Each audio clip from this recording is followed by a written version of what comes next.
اعوذ باللہ من الشیطان الرجیم، بسم اللہ الرحمن الرحیم۔ یعنی ازواج النبی کے لیے اس بات میں کوئی مذائقہ نہیں کہ ان کے باپ، ان کے بیٹے، ان کے بھائی، ان کے بھتیجے، بھانجے اور ان کی اپنی مسلمان عورتیں اور ان کی مملوکہ کنیزیں ان کے سامنے آئیں، اور اللہ سے ڈرتی رہو، بے شک اللہ ہر چیز پر گواہ ہے۔ بے شک اللہ اور اس کے فرشتے نبی پر درود بھیجتے ہیں۔ اے ایمان والو، تم بھی ان پر درود و سلام بھیجو جس طرح بھیجنے کا حق ہے۔ بے شک جو لوگ اللہ اور اس کے رسول کو اذیت پہنچاتے ہیں، اللہ ان پر دنیا و آخرت میں لعنت کرتا ہے اور ان کے لیے رسوا کرنے والا عذاب مہیا کر رکھا ہے۔ اور جو لوگ مومن مردوں اور مومن عورتوں کو اذیت پہنچاتے ہیں بغیر اس کے کہ انہوں نے کوئی جرم کیا ہو، بے شک وہ ایک بڑے بہتان اور کھلے ہوئے گناہ کا بوجھ اٹھاتے ہیں۔ اے نبی، آپ اپنی بیویوں، بیٹیوں اور عام اہل ایمان کی عورتوں سے کہہ دیجئے کہ وہ باہر نکلتے وقت اپنے اوپر چادر بطور گھونگھٹ لٹکا لیا کریں۔ یہ طریقہ قریب تر ہے کہ وہ پہچان لی جائیں اور ستائی نہ جائیں،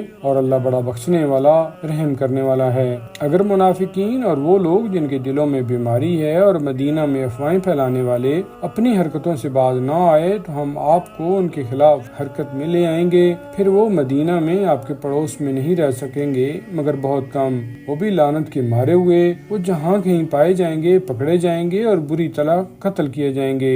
جو ایسے لوگ ان سے پہلے گزر چکے ہیں ان میں بھی اللہ کا یہی دستور رہا ہے، اور آپ اللہ کے دستور میں کوئی تبدیلی نہیں پائیں گے۔ لوگ آپ سے قیامت کے بارے میں دریافت کرتے ہیں، یعنی کب آئے گی؟ آپ کہہ دیجئے کہ اس کا علم تو بس اللہ ہی کے پاس ہے۔ اے سائل، تمہیں کیا خبر، شاید قیامت قریب ہی ہو۔ بے شک اللہ نے کافروں پر لعنت کی ہے اور ان کے لیے بھڑکتی ہوئی آگ تیار کر رکھی ہے جس میں وہ ہمیشہ ہمیشہ رہیں گے۔ وہ وہاں کوئی حامی و مددگار نہیں پائیں گے۔ جس دن ان کے چہرے دوزخ کی آگ میں الٹ پلٹ کیے جائیں گے تو کہیں گے کاش ہم نے اللہ کی اطاعت کی ہوتی اور کاش ہم نے رسول کی اطاعت کی ہوتی۔ اور وہ کہیں گے اے ہمارے پروردگار، ہم نے اپنے سرداروں کی اطاعت کی سو انہوں نے سیدھے راستہ سے ہمیں بھٹکا دیا۔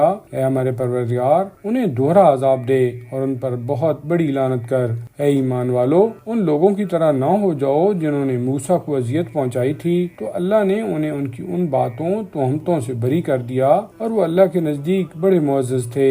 اے ایمان والو، اللہ کی نافرمانی سے ڈرو اور درستی اور راستی کی بات کہا کرو۔